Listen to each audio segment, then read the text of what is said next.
오늘도 명태균이 검찰에 출석하면서 온갖 폐악질을 부린 가운데 유시민 작가가 그런 명태균의 머릿속을 완벽 통찰했습니다. 명태균은 한 단어로 중독자라는 것입니다. 유시민 작가가 어제자 다스베이다에 출연해 명태균에 대한 견해를 밝혀 화제입니다.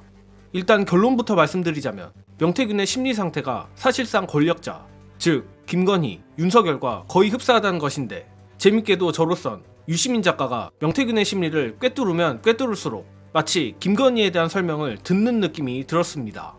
여러분들도 명태균과 김건희와의 공통점에 주목하면서 유시민 작가의 의견을 들으면 다소 새로운 느낌이 들지 않을까 싶습니다.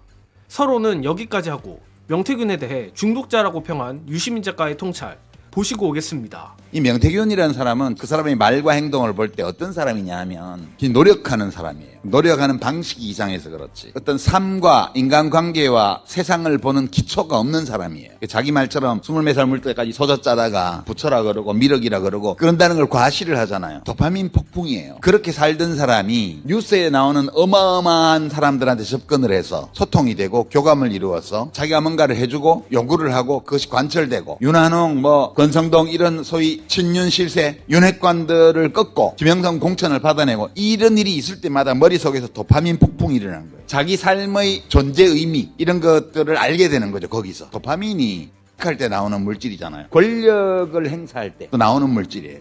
그래서 권력도 중독이 있거든요. 전형적인 급성 권력 중독 증상이에요.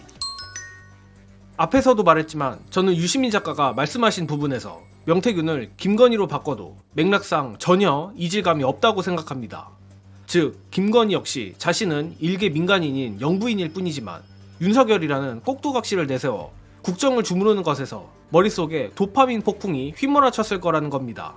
게다가 최근 보도된 김건희 십상시라든지 김영선 공천 개입 의혹, 김진태 충성 맹세 등의 사례를 보면 김건희가 느꼈을 도파민은 감히 우리는 상상도 하기 어려울 정도일 것이며 또한 유 작가님이 말했듯 그 도파민은 경악스러울 정도로 중독성이 강한 것 같습니다.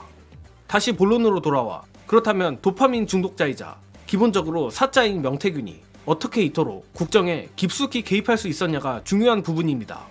물론 명태균이 합법적이든 불법적이든 김건희 부부를 도와 대통령 당선에 큰 기여를 했음이 가장 큰 이유겠지만 유시민 작가와 김어준 총수는 그보다 원초적이고 간단한 곳에서 그 근거를 찾았습니다. 끝으로 지금까지 명태균이 이 정도로 영향력을 휘두를 수 있었던 이유 안내드리며 이번 영상은 여기까지 하겠습니다.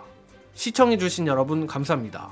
어떤 교양의 토대가 거의 전적으로 결여된 어떤 사람이 어떤 기법을 익혀서 권력자한테 접근해서 신임을 얻어내고 그 힘으로 누군가 자기보다 객관적으로 힘센 사람의 의사에 반하는 어떤 결정을 관철해냈을 때 느끼는 만족감, 쾌감. 되게 그런 사람들은 큰 물에서 못 놀거든요. 최고 권력자와 그 주변에 있는 사람들의 수준이 기본이 되어 있으면 그런 사자들이 핵심으로는 못 밀고 들어옵니다. 대통령 부부가 그게 없는 사람들이기 때문에 온갖 사자들이 권력의 중심까지 바로 들어오는 거예요. 왜냐면 김건희하고만 붙으면 되니까. 그렇지. 김건희 씨의 화법에 딱 커스터마이즈된 그런 화술을 맞춰서 구사한 고객 맞춤형 기술자야. 같은 과예요. 같은 과예요. 그리고 명태균 씨가 기존 브로커하고 다른 점이 하나 있어요. 기존 브로커는 돈을 줘야 일을 하거든요. 이 사람은 돈은 나중에 받아도 되니까 일단 내 영향력을 확인하는 것에서 엄청난 기쁨을 느꼈어. 이 사람은. 내가 세운 정권 내 손으로 무너뜨리지 이런 얘기들은 그냥 일반적인 돈을 노리는 브로커들이 할 수 있는 말이 아니에요. 그렇지. 이게 권력 중독자들이 할 수 있는 얘기거든요. 그래서 저는 김종인 모델을 그렸다고 생각하는데 여야를 넘나들며 정권을 넘나들며 뒤에서 권력을 창출하는 다운그레이드 된 김종인이라고 보면 돼요.